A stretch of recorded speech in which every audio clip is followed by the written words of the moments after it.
and confess the sins of me and members of the South African Police Force as well as corrections. Today we want to close the evil past.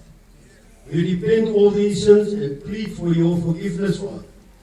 Forgive our sins of pride, of apartheid, of lovelessness, sins of murder, of robbery, of rape, of theft, sins of dereliction of duty, of laziness, indifference and irresponsibility, sins of corruption and bribery, sins of sexual immorality, drunkenness, and, O Father, sins